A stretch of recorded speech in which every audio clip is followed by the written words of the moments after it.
BSc second year की botany की online classes में आपका स्वागत है। पिछले वीडियो के अंदर अपन ने यूनिट फोर्थ के बारे में पढ़ा था। आज अपन इस वीडियो के अंदर पेपर सेकंड की यूनिट फर्स्ट के बारे में पढ़ेंगे। यूनिट फर्स्ट का नाम है एनाटॉमी ऑफ एंजियोस्पर्म।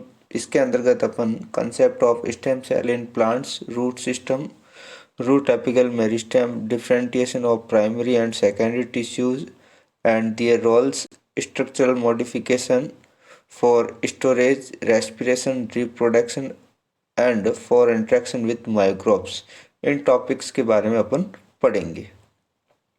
तो आज के शुरुआत के टॉपिक के अंदर अपन प्लांट की स्टेम सेल्स के बारे में पढ़ेंगे। उससे पहले अपन एनाटॉमी क्या होती है उसके बारे में पढ़ेंगे। तो एनाटॉमी या जिसको अपन प्लांट एनाटॉमी बोलते हैं, ये है जो बॉटनी की एक ब्रांच है और इसके अंतर्गत अपन प्लांट के इंटरनल स्ट्रक्चर और उनके डिफरेंट टिश्यूज ऑर्गेनाइजेशन की स्टडी करते हैं। यानी कि अपन प्लांट के आंतरिक संरचना और उसके विभिन्न ऊतक संगठनों का अध्ययन प्लांट एनाटॉमी के अंतर्गत करते हैं। अब ये एनाटॉमी वर्ड है जो लैटिन वर्ड के दो शब्दों से मिलकर बना है। एना का मतलब होता है डिफरेंट और टैमनेन का मतलब होता है टू कट। अब जो एनाटॉमी है उसको अपन इंटरनल मॉर्फोलॉजी या आंतरिक आकारिकी के नाम से भी जानते हैं। थियोफ्रेस्टस के अकॉर्डिंग टू थियोफ्रेस्टस, तो उन्होंने क्या बताया कि जो प्लांट बॉडी होती है वो 3 पार्ट से मिलकर बनी होती हैं। फ्लोइज यानी जिसको बार्क बोलते हैं, जाइलोन यानी कि वुड और मेट्रा यानी कि पित्त। यानी कि प्लांट बॉडी बार्क, वुड और मेट्रा की बनी होती है। अब थियोफ्रेस्टस को एक बात और ध्यान रखने की, थियोफ्रेस्टस को बॉटनी का फादर भी बोलते हैं या फादर ऑफ बॉटनी भी कहा जाता है। तो एनाटॉमी के बारे में अलग अलग साइंटिस्टों ने अपने अलग अलग स्टडी की थी। तो सबसे पहले अपन शुरुआत करते हैं रॉबर्ट हुक से। तो सेल की डिस्कवरी है जो रॉबर्ट हुक ने की थी, और उसके बाद में नेमिया ग्रू और मेलपिगई नामक 2 साइंटिस्ट थे। इन्होंने प्लांट की इंटरनल स्ट्रक्चर का अध्ययन किया और उन्होंने प्लांट की इंटरनल स्ट्रक्चर पर बुक लिखी। मेलपिगई के द्वारा लिखी गई बुक का नाम है एनाटॉमी प्लांटेरम और नेमिया ग्रू के द्वारा लिखी गई बुक का नाम है द एनाटॉमी ऑफ प्लांट्स। उसके बाद में रॉबर्ट ब्राउन ने न्यूक्लियस की डिस्कवरी की थी, और इस न्यूक्लियस की खोज है जो ऑर्किड की प्लांट की लीफ की एपिडर्मल सेल्स के अंदर की थी। फिर ह्यूगो वॉन मॉल, इन्होंने जो प्रोटोप्लास्ट या जीवदरी के बारे में बताया था। इसके अलावा उन्होंने वेसल्स, लेंटिक्यूल्स एंड कॉर्क की इंटरनल स्ट्रक्चर का भी अध्ययन किया। यानी कि वाहिकाओं, वातरंध्र और कार्क की संरचना का अध्ययन किया था। फिर मैथियास लाइडन और थियोडोर स्वान, इन 2 साइंटिस्टों ने जो सेल थ्योरी का प्रतिपादन किया था, और सेल थ्योरी के अंदर बताया गया कि प्रत्येक कोई भी ऑर्गेनिज्म होगा, लिविंग ऑर्गेनिज्म, उनकी बॉडी है जो सेल से बनी होती हैं। फिर कार्ल वॉन नॉगेली ने प्राथमिक व द्वितीयक विभज्योतक और वैस्कुलर बंडल का अध्ययन किया था। स्टार्सबर्गर ने सेल डिवीजन के समय क्रोमोसोम के बिहेवियर का अध्ययन किया था। हैंस्टी ने हिस्टोजन थ्योरी दी थी। वॉन टिंगम ने जो स्टिलर थ्योरी दी थी। अब अपन शुरुआत करते हैं concept of stem cells in plant, यानी कि पादपों में स्टेम सेल्स की अवधारणा क्या है। तो जनरली अपन को स्टेम सेल्स के बारे में ये पता होना चाहिए कि स्टेम सेल्स होती क्या हैं। तो स्टेम सेल्स हैं जो अविभजित कोशिकाओं का समूह होता है या अनडिफरेंटेड सेल्स होती हैं, और ये प्लांट के विभज्योतक या मेरिस्टेम में सिचुएटेड रहती हैं। अब प्लांट्स के अंदर स्टेम सेल्स हैं जो जीवन शक्ति के रूप में कार्य करती हैं। यानी कि ये दूसरी सेल्स को ओरिजिनेट कर सकती हैं और नए ऑर्गन्स और टिश्यूज़ का फॉर्मेशन भी ये कर सकती है। यानी कि ये प्रीकर्सर्स या अग्रदूत के रूप में जो वर्क करती है प्लांट्स के अंदर। स्टेम सेल्स के अंदर अगर अपन उनकी स्ट्रक्चर देखें तो इसके अंदर दो स्पष्ट रीजन आइडेंटिफाई किए गए, एक तो एपिकल मेरिस्टेम और दूसरा जो लेटरल मेरिस्टेम है। इसके अलावा प्लांट स्टेम सेल्स की दो स्पेशल कैरेक्टर होते हैं कि स्टेम सेल्स के अंदर है जो विभेदित कोशिकाओं के प्रकार बनाने की एबिलिटी होती है, यानी कि वो अनेक डिफरेंटिएट सेल्स टाइप बनाने में उनकी एबिलिटी होती है। इसके अलावा सेल्फ रिन्यूएबल यानी कि स्व नवीनीकरण की क्षमता इसके अंदर पाई जाती है।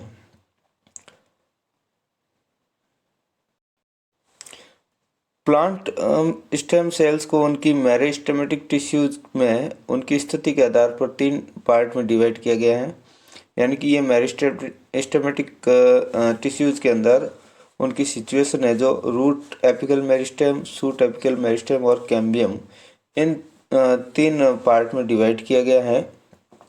अब मेरिस्टेमेटिक टिश्यूज है जो एक स्पेशलाइज्ड स्ट्रक्चर होती हैं, यानी कि एक विशेष संरचना होती है और इस स्ट्रक्चर के अंदर जो सेल्स सिचुएटेड होती है उनके अंदर डिवीजन की एबिलिटी बहुत ज़्यादा रहती है, यानी कि ये मतलब कहने का मतलब इनके अंदर विभाजन की क्षमता बहुत अधिक होती है।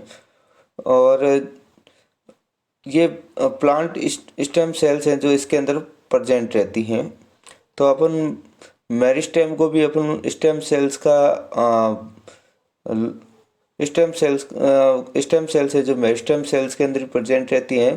तो अपन शुरुआत करते हुए कि भाई मेरिस्टेम सेल्स होती क्या हैं। तो मेरिस्टेम सेल्स हैं जो मतलब प्लांट्स के अंदर उपस्थित ऐसे एम्ब्रियोनिक रीजन जिनकी सेल्स में विभाजन की क्षमता है जो असीमित होती है, यानी कि ऐसे रीजन जहाँ पर सेल्स हैं जो लगातार विभाजित होती रहती हैं, तो ऐसे सेल्स को अपन बोलते हैं मेरिस्टेम या मेरिस्टेमेटिक सेल्स कहते हैं। अब कोई भी मेरिस्टेमेटिक सेल्स होगी तो उसकी स्पेशलिटी क्या है या उसकी विशेषता क्या है। तो ये जो सेल्स होती हैं वो समव्यासी होती है, यानी कि सभी सेल्स है जो समान व्यास की होती है और कॉम्पैक्टली अरेंज रहती है, यानी कि शांत रूप से जो व्यवस्थित रहती है। इन सेल्स के अंदर इंटरसेलुलर स्पेस है जो एब्सेंट होता है, यानी कि अंतराकोशिक अवकाश इनके अंदर नहीं पाया जाता। अगर इन सेल्स को अपन स्टेनिंग करें डाई या स्टेन्स के द्वारा तो ये डार्क कलर है जो प्राप्त करती हैं। इसके अलावा इनके जो न्यूक्लियस होता है वो दूसरी सेल्स की तुलना में जो बड़ा होता है और इनके अंदर vacuoles, storage food material, mitochondria, endoplasmic reticulum और प्लास्टिड जो एब्सेंट रहते हैं। अब अपन पढ़ते हैं मेरिस्टेमेटिक सेल्स का क्लासिफिकेशन। तो मेरिस्टेम को है जो अलग अलग सिचुएशन के आधार पर अलग अलग पार्ट में डिवाइड किया गया है। तो सबसे फर्स्टली अपन पढ़ते हैं संभारंभिक कोशिकाओं की उत्पत्ति और विकास के आधार पर on the basis of origin and development of initiating cells. तो इस स्थिति के आधार पर मेरिस्टेमेटिक सेल्स को है जो 3 वर्गों में डिवाइड किया। फर्स्टली है जो प्राक विभज्योतक या प्रो मेरिस्टेम भी बोलते हैं इसको।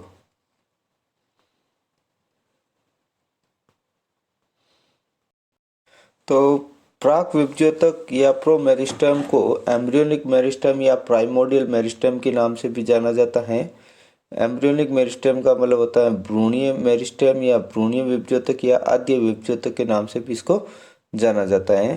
तो सबसे पहले जो एम्ब्रियो के अंदर डेवलपमेंट होने वाला मेरिस्टेम है वो प्रो मेरिस्टेम होता है और इससे जो डेराइव्ड सेल्स होती हैं वो प्राइमरी मेरिस्टेम का फॉर्मेशन करती हैं। अब सेकंड पर अपन प्राइमरी मेरिस्टेम क्या होता है। तो इसका ओरिजिन है जो प्रो मेरिस्टेम से होता है और ये सूट, रूट और लीफ के अंदर सिचुएटेड रहती हैं और इस मेरिस्टेम की सेल्स के अंदर डिवीजन है जो सभी तलों में होता है या सभी प्लेन्स के अंदर इसके अंदर डिवीजन होता है। अब अपन पढ़ते हैं सेकेंडरी मेरिस्टेम के बारे में। तो ये मेरिस्टेम है जो प्राथमिक मेरिस्टेम से उत्पन्न स्थायी ऊतक की कोशिकाएं होती है, यानी कि जब प्राइमरी मेरिस्टेम के की जो सेल्स होती है उनके अंदर डिवीजन की एबिलिटी खत्म हो जाती है तो स्थायी ऊतक की जो कोशिकाएं होती हैं या परमानेंट टिश्यूज की जो सेल्स होती है उनको अपन सेकेंडरी मेरिस्टेम कहते हैं। और इनके अंदर एक स्पेशलिटी ये होती है कि ये जब जरूरत पड़ती है या आवश्यकता पड़ती है तो इनके अंदर वापस विभाजन की क्षमता आ जाती है, यानी कि ये पुनः विभाजित हो जाती हैं और ये प्लांट बॉडी के अंदर सदैव हैं जो लेटरल पोजीशन के अंदर सिचुएटेड रहती हैं। अब सेकंड है जो मेरिस्टेम का टाइप है वो विभाजन तल के आधार पर। तो विभाजन तल के आधार पर या on the basis of plan of division के आधार पर है जो मेरिस्टेम को 3 क्लासेज में डिवाइड किया गया है। पट्टी या फाइल मेरिस्टेम या रिब और फाइल मेरिस्टेम। तो इस प्रकार की मेरिस्टेम्स की सेल्स के अंदर जो डिवीजन होता है वो एंटीक्लिनल डिवीजन होता है या अपनतिक विभाजन होता है। और विभाजन से जो डेराइव्ड सेल्स होती है, व्युत्पन्न सेल्स होती है, वो अनुदैर्ध्य अक्ष या लॉन्गिट्यूडनल एक्सिस पर है जो पट्टियों के रूप में अरेंज रहती हैं। और इस मेरिस्टेम से जो रूट स्टेम का कॉर्टेक्स और पित्त का या मज्जा का फॉर्मेशन होता है। सेकंड है पट्टी का मेरिस्टेम या प्लेट मेरिस्टेम। तो इस प्रकार की मेरिस्टेम की सेल्स के अंदर जो डिवीजन होता है वो अपनतिक रूप से 2 तलों में होता है और डिवीजन के बाद में जो सेल्स बनती है वो पट्टिका के रूप में अरेंज रहती है और इससे जो पत्तियों के पर्णफलक का फॉर्मेशन होता है। थर्ड है जो स्थूल मेरिस्टेम या जिसको मास मेरिस्टेम भी कहते हैं। तो इस मेरिस्टेम की सेल्स के अंदर जो डिवीजन है वो सभी तलों में होता है और इससे एम्ब्रियो और एंडोस्पर्म का फॉर्मेशन होता है। नेक्स्ट थर्ड है जो मेरिस्टेम का डिवीजन है वो फंक्शन के आधार पर है। तो इस आधार पर भी है जो मेरिस्टेम को 3 पार्ट में डिवाइड किया गया है, प्रोटोडर्म, प्रोकैम्बियम और ग्राउंड मेरिस्टेम। तो सबसे पहले अपन पढ़ते हैं प्रोटोडर्म या अधित्वक के बारे में। तो ये मेरिस्टेम या प्रोटोडर्म है जो यंग ऑर्गन्स होते हैं उनके शीर्ष इस मेरिस्टेम की सबसे बाहरी परत होती है ये, यानी कि सिकाग्र या एपिकल पार्ट पर जो मेरिस्टेम सिचुएटेड होती है उसकी आउटर लेयर है जो अधित्वक कहलाती है या प्रोटोडर्म कहलाती है और ये है जो एपिडर्मिस का फॉर्मेशन करती हैं। सेकंड जो टाइप है वो प्रोकैम्बियम जिसे प्राकैदा भी कहते हैं। तो इस मेरिस्टेम की जो सेल्स होती है वो संकीर्ण, लंबी और दीर्घवृत्तीय होती हैं और इससे जो प्राइमरी वेस्कुलर बंडल या प्राइमरी वेस्कुलर टिश्यूज का फॉर्मेशन होता है, यानी कि जाइलम और फ्लोएम का फॉर्मेशन होता है। थर्ड है जो ग्राउंड मेरिस्टेम या बर्न मेरिस्टेम। तो इस मेरिस्टेम की जो सेल्स होती हैं वो बड़ी होती है और थिन वॉल्ड होती हैं, यानी कि पतली भित्ति युक्त होती हैं। और ये जो मेरिस्टेम है प्लांट्स के अंदर ग्राउंड टिश्यूज सिस्टम यानी कि इसके अंदर आने वाले हाइपोडर्मिस, कॉर्टेक्स, पेरिसाइकल, पित्त और मेडुलरी रेज का फॉर्मेशन करता है। लास्ट है जो मेरिस्टेम का डिवीजन है वो सिचुएशन या पोजीशन के आधार पर है। तो पोजीशन के आधार पर है जो मेरिस्टेम को है जो 3 पार्ट में डिवाइड किया गया, apical meristem, intercalary meristem and lateral meristem. Apical meristem तो ये मेरिस्टेम है जो रूट और सूट यानी कि जड़ और तने के एपिकल पार्ट पर सिचुएटेड रहते हैं और इसकी एक्टिविटी से है जो रूट और सूट की या जड़ और तने की लंबाई में वृद्धि होती है। सेकंड जो है अंतर्वेशी मेरिस्टेम या इंटरकैलरी मेरिस्टेम। तो ये मेरिस्टेम है जो 2 परमानेंट टिश्यूज होते हैं उनके बीच में सिचुएटेड रहते हैं और जनरली जो ये मेरिस्टेम है जो मोनोकोट प्लांट की पत्तियों के आधार पर और जो ग्रासेज होती है उनके पर्व में ये पाई जाती हैं। थर्ड जो है अपन का मेरिस्टेम का टाइप है वो लेटरल मेरिस्टेम। तो ये मेरिस्टेम है जो अंगों में जो प्लांट के ऑर्गन्स है उनमें है जो लेटरल साइड में लेटरल पोजीशन में सिचुएटेड रहती है और इसकी सेल्स के अंदर जो परिणतिक और अरीय विभाजन होते हैं यानी कि पेरिक्लिनल और रेडिकल डिवीजन होते हैं और इनकी एक्टिविटी से जो तने की मोटाई में या जड़ की मोटाई या पौधे की मोटाई में वृद्धि होती हैं और इसके एग्जाम्पल हैं वो हैं वेस्कुलर कैम्बियम और कोर कैम्बियम।